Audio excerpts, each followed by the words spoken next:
बुद्ध के अनुसार इंसान जैसा सोचता है, उसकी सोच जैसी होती है, वह वैसा ही बना जाता है। कोई मनुष्य बुरी सोच के साथ बोलता या काम करता है तो उसे कष्ट ही मिलता है। वहीं यदि कोई व्यक्ति शुद्ध विचारों के साथ बोलता या काम करता है तो उसे जीवन में खुशियां मिलती हैं। ये खुशी उसकी परछाई की तरह उसका साथ कभी नहीं छोड़ देती है। महात्मा गौतम बुद्ध ने कहा है कि जीवन में हजारों लड़ाइयां जीतने से बेहतर स्वयं पर विजय प्राप्त करना है। यदि स्वयं पर विजय प्राप्त कर लिया तो फिर जीत हमेशा तुम्हारी होगी, इसे तुमसे कोई नहीं छीन सकता। गौतम बुद्ध कहते हैं कि व्यक्ति कभी भी बुराई से बुराई को खत्म नहीं कर सकता है। इसे खत्म करने के लिए व्यक्ति को प्रेम का सहारा लेना पड़ता है। प्रेम से दुनिया की हर बड़ी चीजों को जीता जा सकता है। महात्मा बुद्ध के अनुसार भविष्य के बारे में सपने देखकर अभी से मत उलझो। भूतकाल के समय को याद करके पछताने से अच्छा है अपने वर्तमान में रहो। खुश रहने का सबसे अच्छा तरीका यही है। जिस तरह से एक जलता हुआ दिया हजारों लोगों को रोशनी देता है, ठीक वैसे ही खुशियां बांटने से आपस में प्यार बढ़ता है, कभी कम नहीं होता है। बुद्ध के अनुसार जंगली जानवर की बजाय कपटी और दुष्ट मित्र से डरना चाहिए। जंगली जानवर आपके शरीर को नुकसान पहुंचा सकता है, लेकिन एक बुरा मित्र आपकी बुद्धि को नुकसान पहुंचा सकता है। गौतम बुद्ध के अनुसार जीवन में 3 चीजें कभी भी छुपाकर नहीं रखी जा सकती हैं। वो है सूर्य, चंद्रमा और सत्य। गौतम बुद्ध की ऐसी कई बातें हैं जो आपकी जिंदगी को पूरी तरह से बदल सकती हैं। उनकी बताई गई कुछ जरूरी बातों को अगर आप फॉलो करें तो आपको जल्द ही इसका परिणाम देखने को मिलेगा। आप उनके द्वारा बताई गई बातों पर गौर करें। गौतम बुद्ध के अनमोल विचार आपके जीवन की दिशा को बदल सकते हैं, इसलिए हम सभी को उनके जीवन से कुछ बातें जरूर सीखनी चाहिए। प्यार करना सीखें। नफरत को नफरत से नहीं बल्कि प्यार से ही दूर किया जा सकता है। ये पहली सीख है जो हमें बुद्ध के जीवन से लेनी चाहिए।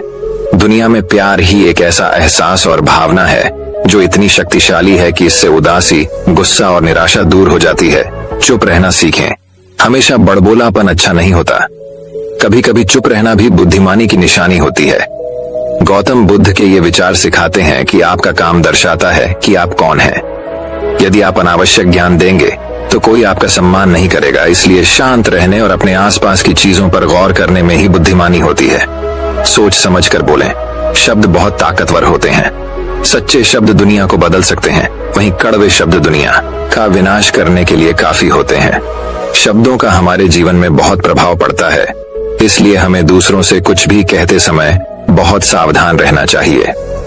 अगर आप 2 बार बिना सोचे समझे किसी को दुख देने वाली बात कहते हैं तो यह उस व्यक्ति पर बुरा प्रभाव डाल सकती है, लेकिन अगर आप अच्छे शब्द कहें तो इसे सुनकर सामने वाले में सुधार की गुंजाइश बढ़ जाती है।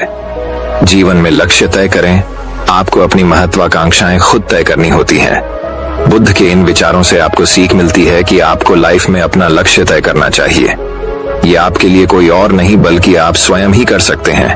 कभी किसी पर निर्भर न रहें। दूसरों पर निर्भर रहना कमजोर व्यक्ति की निशानी है। बुद्ध उस एक व्यक्ति से पूछते हैं कि अगर तुम लगातार धूप में खड़े रहोगे तब क्या होगा। वह कहता है, मुझे अत्यधिक गर्मी लगेगी और शरीर में बेचैनी होगी। बुद्ध लड़के से कहते हैं कि अगर धूप में खड़े रहने से तुम्हें गर्मी लगती है तो इसमें दोष किसका है, सूर्य के ताप का या तुम्हारा। लड़का कुछ सोचने के बाद कहता है, इसका जवाब आप ही बताइए। बुद्ध कहते हैं, सूर्य का काम है ताप देना और ताप का काम है गर्मी लगना।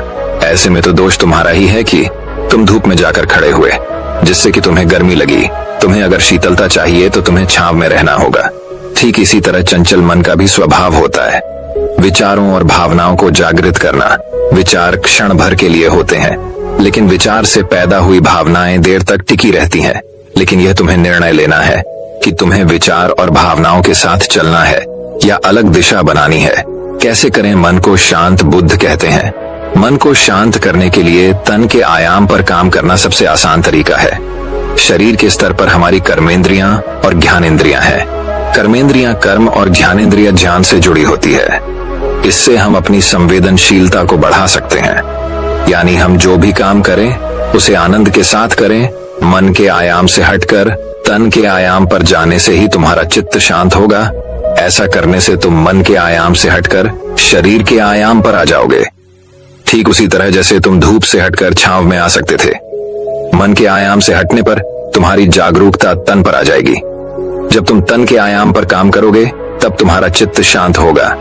इसलिए हर काम को तन के आयाम पर करने से मन स्वतः शांत हो जाता है। अपने मन के विचार और भावना को नहीं बल्कि सुर को सुनो। लड़का बुद्ध से कहता है, अपने भीतर के सुर को कैसे सुने?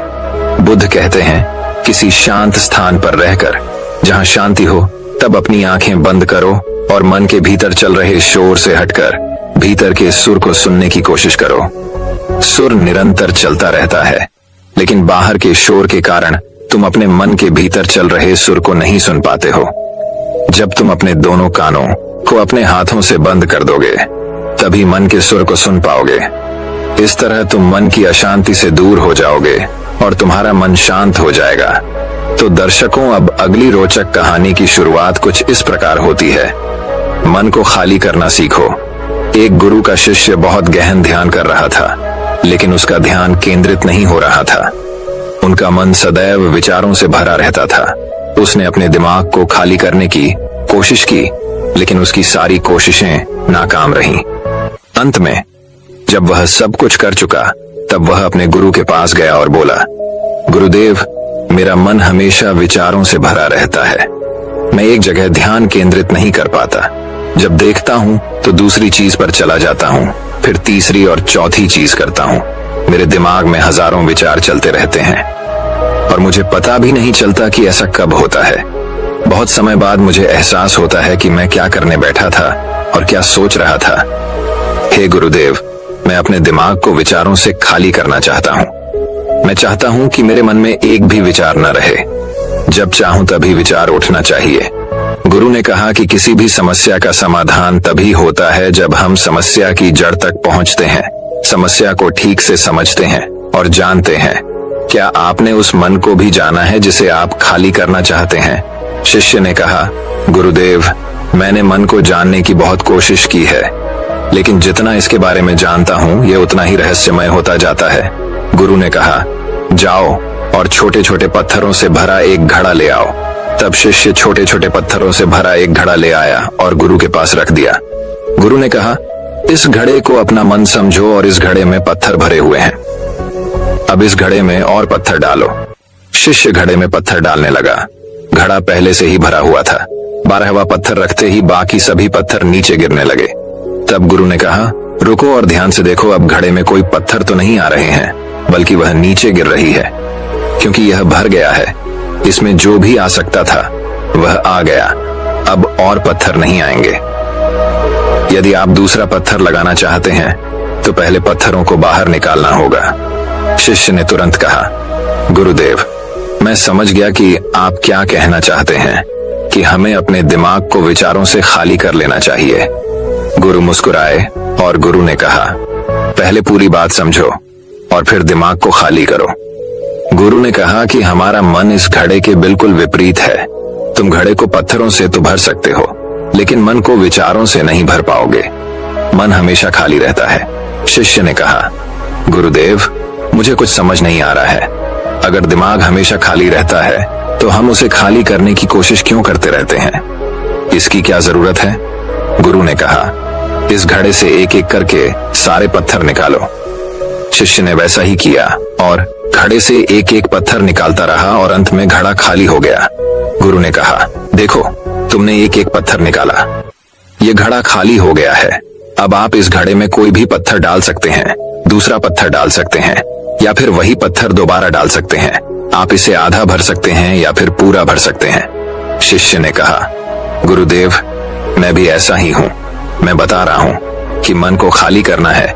ये तो पत्थर हैं, इन्हें आसानी से निकाला जा सकता है और घड़ा खाली किया जा सकता है, लेकिन मैं अपने मन को कैसे खाली करूं? गुरु ने कहा, इस खाली घड़े में एक पत्थर डालो और 2 पत्थर निकाल लो। शिष्य ने यह कहा, ऐसा कैसे हो सकता है कि जब इस घड़े में एक पत्थर होगा तो एक ही पत्थर निकलेगा, फिर 2 पत्थर कैसे निकल सकते हैं? गुरु ने कहा, चलो ऐसा करो, इस घड़े में 2 पत्थर डालो और 4 पत्थर निकाल लो। शिष्य ने कहा, गुरुदेव, ये कैसे संभव हो सकता है? ये कोई चमत्कारी बर्तन नहीं है कि 1 डालो तो 2 निकालो, 2 डालो तो 4। गुरु ने कहा, यह घड़ा चमत्कारी नहीं है, लेकिन तुम्हारा घड़ा यानी तुम्हारा मन चमत्कारी है। यदि आप इसमें एक विचार निकालेंगे तो इसके पीछे 2 विचार होंगे। जब आप उन 2 विचारों को पकड़ते हैं तो उनके पीछे 4 विचार उभर आते हैं और वह खाली नहीं रहता। ये मन का भ्रम है कि सब कुछ है लेकिन कुछ भी नहीं है। शिष्य ने कहा, गुरुदेव, आप जो कह रहे हैं वह मैं समझ गया, लेकिन क्या मैं हमेशा अपने विचारों के जाल में फंसा रहूंगा? क्या मन के भ्रम से बाहर निकलने का कोई रास्ता है? बिल्कुल नहीं। और जब आप उन 4 विचारों को पकड़ते हैं तो उनके पीछे 16 विचार उभरते हैं और ऐसा करने से विचारों की एक लंबी श्रृंखला बन जाती है और आप कहीं नहीं रुकते, एक के बाद दूसरे विचार को पकड़ते चले जाते हैं। ये मिट्टी का घड़ा पत्थरों के घड़े के समान है, भरा रहेगा लेकिन आपका मन कभी नहीं भरता, वह हमेशा खाली ही रहता है। हमारा दिमाग भी एक विचार के बाद हमारे लिए हजारों विकल्प खोल देता है और हम एक मुख्य विचार को छोड़कर उन हजारों विकल्पों में फंस जाते हैं। शिष्य ने कहा, मैं आपकी बात अच्छी तरह समझ गया हूँ, लेकिन अब मुझे क्या करना चाहिए, मेरा मार्गदर्शन करें। गुरु ने कहा, मन के जाल में मत उलझो, मन को खाली करने की कोशिश मत करो, अपना ध्यान इकट्ठा करो, एकाग्रता लाओ। जो भी कर रहे हो उसे अंतिम मानकर करो। ऐसे करो कि बाद में इसमें आपको कुछ भी करने की जरूरत नहीं है। और जब आप किसी दूसरे विचार पर काम करते हैं तो बस उसी पर काम करें, कोई दूसरा विचार नहीं। मन के भ्रम से बाहर निकलना इतना आसान नहीं है, लेकिन अभ्यास सब कुछ कर सकता है। शिष्य ने कहा, गुरुदेव, मैं भी ऐसा ही करूंगा। ये समझाने के लिए आपका बहुत बहुत धन्यवाद। हम सभी अपने दिमाग को खाली करने की कोशिश करते हैं, मन में उठते बैठते विचारों से परेशान रहते हैं। हम चाहते हैं कि ये विचार कहीं चले जाएं और हम शांत हो जाते हैं, लेकिन जितना हम इन विचारों से दूर भागते हैं, हम विचारों का उपयोग करते हैं कि वे हमें शांत करते हैं और वे आपके उन्हीं विचारों से जुड़े होते हैं जिन्हें आप छोड़ना चाहते हैं। इसलिए ये विचार इतनी शक्तिशाली हैं। जब आप सोचना ही नहीं चाहते तो आप शांत रह सकते हैं। यह तभी संभव है जब आप शांत रहने की कोशिश करना बंद कर दें और अपनी समस्या को हल करने पर ध्यान दें, ध्यान केंद्रित करें और समझें कि चिंता करने से नहीं बल्कि सोचने से समाधान मिलता है। गुरु ने कहा, इस मिट्टी के बर्तन को पत्थरों से आधा भर दो। शिष्य ने वैसा ही किया। फिर गुरु ने कहा, अब इन पत्थरों में से एक पत्थर चुन लो और उस पत्थर की एक छोटी सी मूर्ति बनाकर मुझे दे दो। मैं जानता हूं कि तुम एक अच्छे कलाकार हो। जब शिष्य ने 11वां पत्थर निकाला और उस पत्थर को तराशना शुरू किया तो उसे एहसास हुआ कि यह पत्थर अच्छा नहीं है। तो उसने घड़े से दूसरा पत्थर निकाला, उसे वह पत्थर भी पसंद नहीं आया। फिर उसने तीसरा पत्थर निकाला, उसका रंग उसे पसंद नहीं आया। फिर उसने चौथा पत्थर निकाला, लेकिन उसे इस पत्थर में एक दोष निकला। इस प्रकार उसने लगभग सभी पत्थर बाहर फेंक दिए। उसे ऐसा करते देख गुरु ने कहा, वह पत्थर जो तुमने पहली बार निकाला था, यह समझकर उसी पत्थर की खोज करो कि तुम्हारे पास कोई दूसरा पत्थर नहीं है। तब शिष्य ने उस पत्थर को ही खोजना शुरू कर दिया और उस पत्थर से उसने अपने गुरु की एक बहुत ही सुंदर मूर्ति बनाई और अपने गुरु को भेंट की और कहा, बहुत सुंदर, इस पत्थर से मूर्ति बनाई जा सकती है। मैं इसका विचार भी नहीं कर सकता था। गुरु ने कहा कि जब कोई दूसरा विकल्प नहीं है तो हम अपनी सारी ऊर्जा उसमें लगा देते हैं और उसे सर्वश्रेष्ठ बनाते हैं। जब कोई दूसरा विकल्प है तो हम सिर्फ पत्थर चुनते रहते हैं। तो दर्शकों, अब अगली रोचक कहानी की शुरुआत कुछ इस प्रकार होती है। एक किसान अपने गांव की परेशानियों से बहुत दुखी था। किसी ने उसे अपने दुहाकों के निवारण के लिए बुद्ध की शरण में जाने को कहा। जो कुछ दिनों के लिए यहाँ से कुछ दूर एक गांव में आया है, वह निश्चित ही तुम्हारे सब दुखों का निवारण करेगा। ये सुनकर किसान बड़ी इच्छा से बुद्ध की शरण में गया, ये सोचकर कि बुद्ध उसे उसकी समस्याओं, मानसिक पीड़ा, तनाव और दुखों से मुक्ति दिलाएंगे। वह बुद्ध के पास पहुंचा। उसने बुद्ध से कहा कि हे बुद्ध, मैं एक किसान हूँ, मुझे खेती करना पसंद है, लेकिन बारिश कभी भी पर्याप्त नहीं होती और मेरी फसलें बर्बाद हो जाती हैं। पिछले साल मेरे पास खाने के लिए कुछ नहीं था और इस साल भी अत्यधिक बारिश के कारण फसल को बहुत नुकसान हुआ। मेरे पास खाने के लिए पर्याप्त भोजन नहीं है। किसान ने कहा, मैं शादीशुदा हूँ, मेरी पत्नी मेरा ख्याल रखती है, मैं उससे प्यार करता हूँ, लेकिन कभी कभी वह मुझे बहुत परेशान करती है और घर में बहुत क्लेश हो जाता है, जिससे मुझे लगता है कि अच्छा होता अगर वह मेरी जिंदगी में नहीं आती। मेरे भी 2 बच्चे हैं, कभी कभी मेरे बच्चे भी मेरा अनादर और अवज्ञा करते हैं, मेरे निर्देशों का पालन नहीं करते। किसान लगातार बुद्ध को अपने दुखमय जीवन के बारे में ऐसी तमाम बातें बता रहा है। बुद्ध उस दुखी किसान की समस्या को ध्यान से सुनते रहे। अपनी जिंदगी की सारी परेशानियां बताने के बाद जब उन्हें राहत महसूस हुई तो वह चुप हो गए। अब उसके पास बताने के लिए कोई और समस्या नहीं बची थी। अब वह चुपचाप बैठकर बुद्ध की ओर देख रहा था और अपनी समस्या का समाधान पाने के लिए बुद्ध के उत्तर की प्रतीक्षा कर रहा था। लेकिन बुद्ध चुप थे। किसान ने फिर कहा, हे बुद्ध, मैं आपकी शरण में आया हूं, कृपया मेरे जीवन की इन समस्याओं का समाधान करें। बुद्ध ने कहा, मैं तुम्हारी कोई मदद नहीं कर सकता। किसान आश्चर्यचकित होकर बोला, अरे यह आप क्या कह रहे हैं? सब कहते हैं कि आप सबके दोहक दूर कर देते हैं, तो क्या तुम मेरी समस्याएं हल नहीं करोगे इसीलिए कि मैं एक गरीब किसान हूं? बुद्ध ने कहा, मुश्किलें हर किसी के जीवन में आती हैं। जीवन में दुख और परेशानियां आना स्वाभाविक है। व्यक्ति के जीवन में अक्सर उसके कर्मों के अनुसार परिस्थितियां बदलती रहती हैं, जिससे सुख, दुख, निराशा और क्रोध आता है। नए रिश्तों का बनना, पुराने रिश्तों का बिगड़ना, रिश्तों में मिठास और कड़वाहट, ये सब सामान्य है। यह जीवन का हिस्सा है और यह जीवन का चक्र है। हकीकत तो यह है कि हम सभी के जीवन में 83 प्रकार की कठिनाइयां हैं। इन कठिनाइयों का समाधान आप और मैं नहीं कर सकते, कोई नहीं कर सकता। जिंदगी और जिंदगी में बनने वाले रिश्ते स्थिर नहीं होते।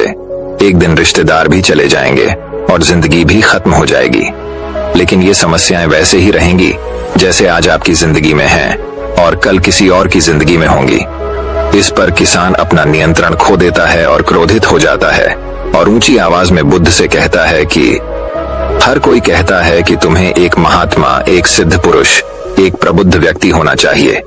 मैं इस विश्वास के साथ यहाँ आया हूँ कि आप मेरी मदद करेंगे। यदि आप मेरी समस्याएं हल नहीं कर सकते तो मेरा यहाँ आना व्यर्थ था। हर कोई झूठ बोलता है कि वे समस्याओं का समाधान करते हैं। आपने मेरी एक भी समस्या का समाधान नहीं किया। तुमसे अच्छे तो वह महात्मा हैं जो 2 वर्ष पहले मेरे घर आए थे। उन्होंने मेरे लिए यज्ञ कराया, दान दक्षिणा दिलवाई और मेरे मन को असीम शांति मिली।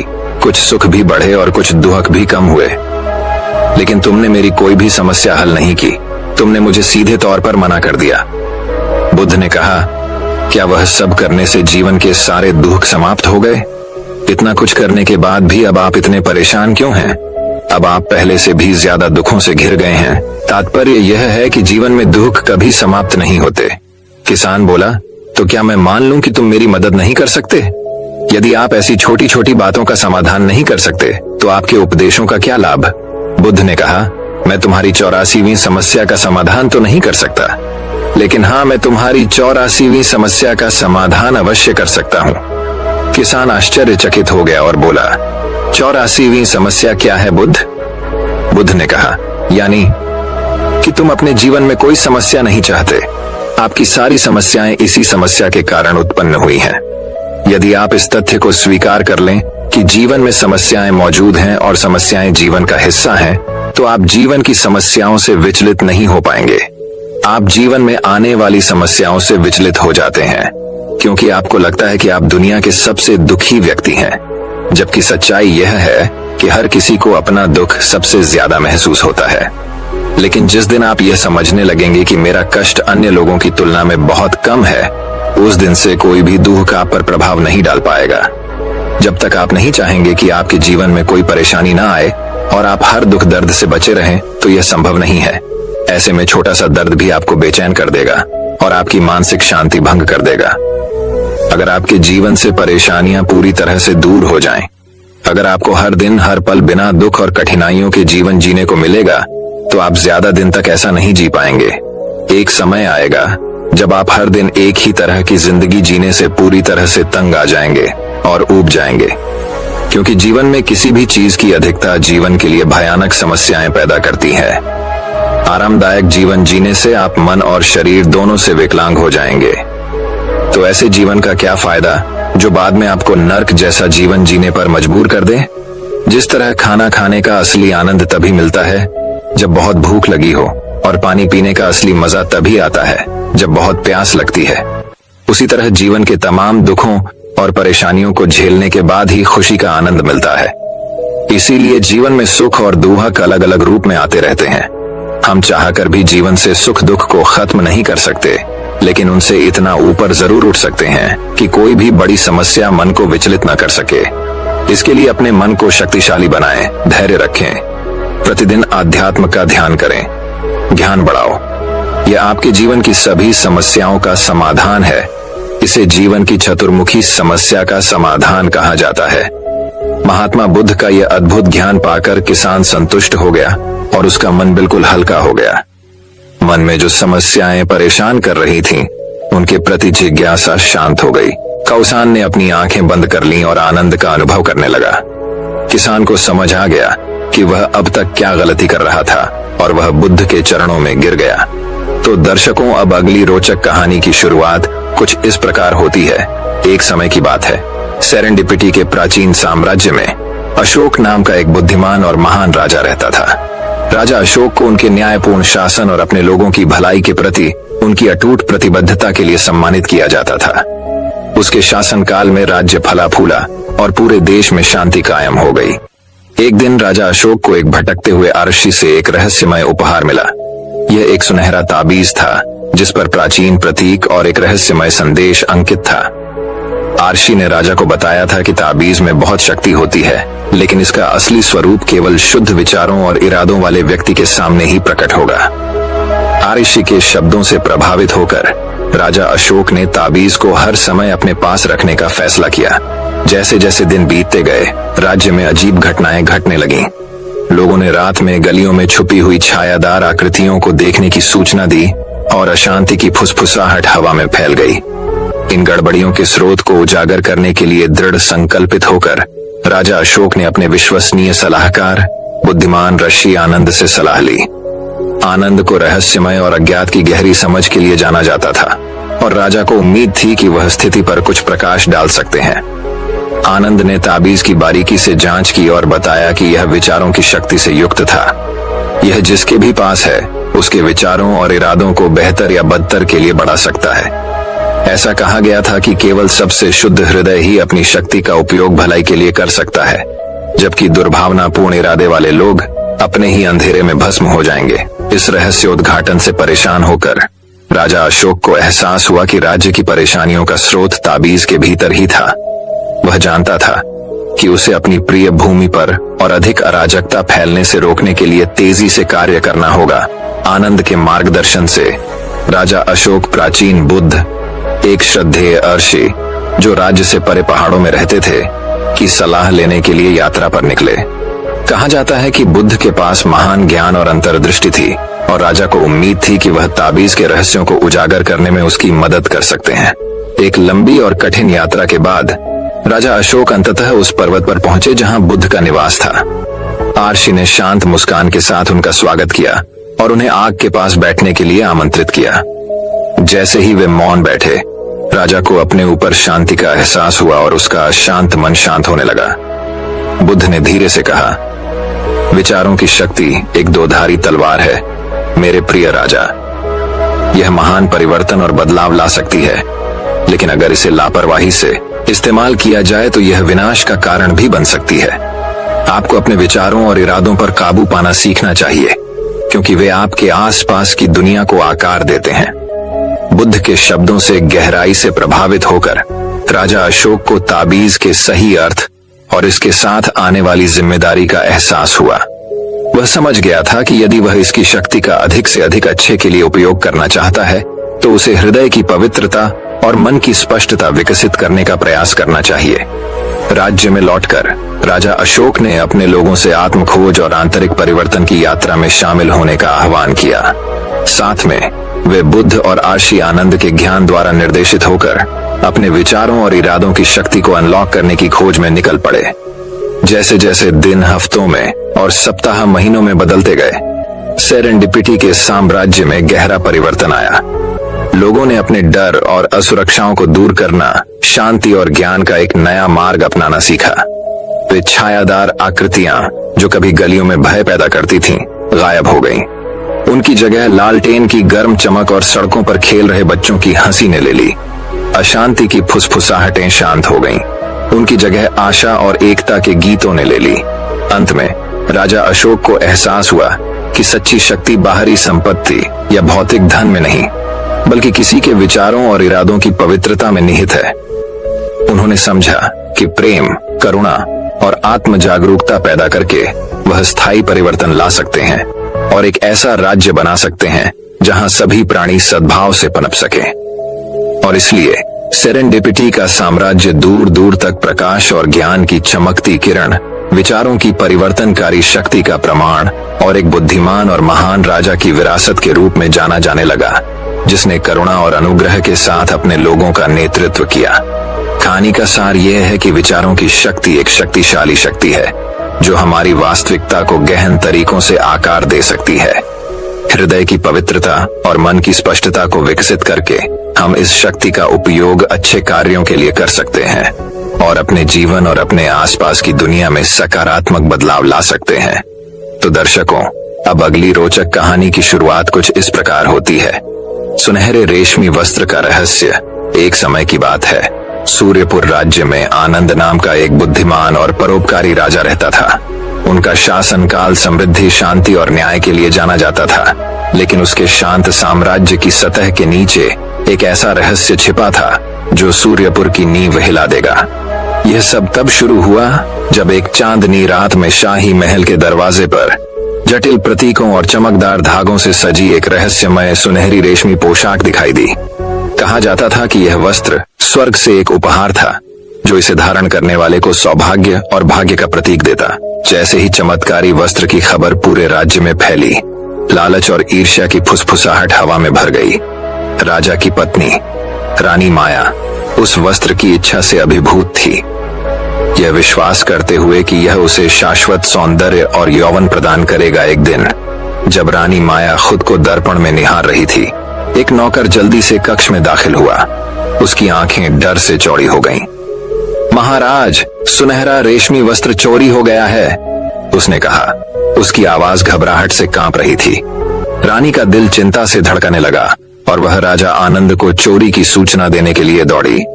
साथ में वे रहस्य को सुलझाने और अनमोल वस्त्र को पुनः प्राप्त करने के लिए निकल पड़े। राजा ने अपने सबसे भरोसेमंद सलाहकार, एक बुद्धिमान और रहस्यमय आर्षी, जिन्हें मास्टर सिद्धार्थ के नाम से जाना जाता था, को बुलाया।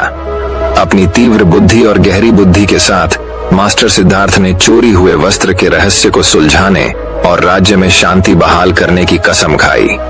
जैसे जैसे वे जांच में गहराई से उतरे, उन्हें धोखे और विश्वासघात का एक जाल पता चला, जिससे राज्य के टुकड़े टुकड़े होने का खतरा था। संदेह महल के रक्षकों, दरबारियों और यहाँ तक कि स्वयं रानी पर भी गया। लेकिन जैसे ही मास्टर सिद्धार्थ ने सच्चाई की खोज की, उन्हें एहसास हुआ कि सुनहरे रेशमी वस्त्र का रहस्य सिर्फ चोरी हुए खजाने के बारे में नहीं था, बल्कि मनुष्यों के दिलों के भीतर छिपे अंधेरे के बारे में था। जैसे जैसे दिन बीतते गए, सूर्यपुर में तनाव बढ़ता गया और राजा की प्रजा इस डर में रहने लगी कि जांच से क्या खुलासे होंगे। लेकिन मास्टर सिद्धार्थ निडर रहे। उनकी अटूट निगाहें न्याय की खोज पर टिकी रहीं। एक दुर्भाग्यपूर्ण रात, जब राज्य सितारों की निगरानी में सो रहा था, मास्टर सिद्धार्थ को एक ऐसा सुराग मिला जो उन्हें रहस्य की तह तक ले गया। महल के बगीचों की छाया में उसे चुराया हुआ वस्त्र एक कांटेदार पेड़ के नीचे छिपा हुआ मिला, जिसके सुनहरे धागे चांद की रोशनी में चमक रहे थे। भारी मन से मास्टर सिद्धार्थ को एहसास हुआ कि चोरी के पीछे असली अपराधी कोई और नहीं, बल्कि रानी माया ही थी। ईर्ष्या और इच्छा से ग्रस्त होकर वह सुनहरे रेशमी वस्त्र के लालच में फंस गई थी और इसके कथित जादू का स्वाद चखने के लिए अपने ही पति को धोखा देने को तैयार थी। अगली सुबह राजा ने अपने दरबार के सभी लोगों को भव्य हॉल में बुलाया, जहां मास्टर सिद्धार्थ ने चोरी हुए वस्त्र के पीछे की सच्चाई का खुलासा किया। रानी माया चुप और पीली खड़ी थी। जैसे ही कक्ष में आरोपों की गूंज सुनाई दी, उसकी आंखें शर्म से झुक गईं। दुख और क्षमा से भरी आवाज में राजा आनंद ने अपनी रानी को संबोधित किया। मेरी प्रिय माया, मुझे पता है कि तुम्हारा दिल इच्छा से घिरा हुआ था, लेकिन प्यार और ईमानदारी हमारे राज्य के सच्चे खजाने हैं। ये हम सभी के लिए एक सबक है कि लालच और ईर्ष्या हमें अंधेरे रास्ते पर ले जा सकती है। और इस तरह सुनहरे रेशमी वस्त्र का रहस्य आखिरकार सुलझ गया, लेकिन इसके सबक सूर्यपुर के लोगों के दिलों में बने रहे। मास्टर सिद्धार्थ के ज्ञान और प्रेम और सच्चाई के स्थायी बंधन द्वारा निर्देशित, राजा आनंद के शासनकाल में राज्य समृद्ध होता रहा। जहां तक रानी माया की बात है, उसने अपने दिन शांत चिंतन में बिताए, अपनी पिछली गलतियों से मुक्ति की तलाश की और उन क्षण भंगुर इच्छाओं को दूर करने का प्रयास किया जिन्होंने एक बार उसकी दृष्टि को धुंधला कर दिया था। और अंत में उसे इस ज्ञान से सांत्वना मिली कि सच्चा भाग्य भौतिक धन में नहीं, बल्कि आत्मा की समृद्धि और हृदय की पवित्रता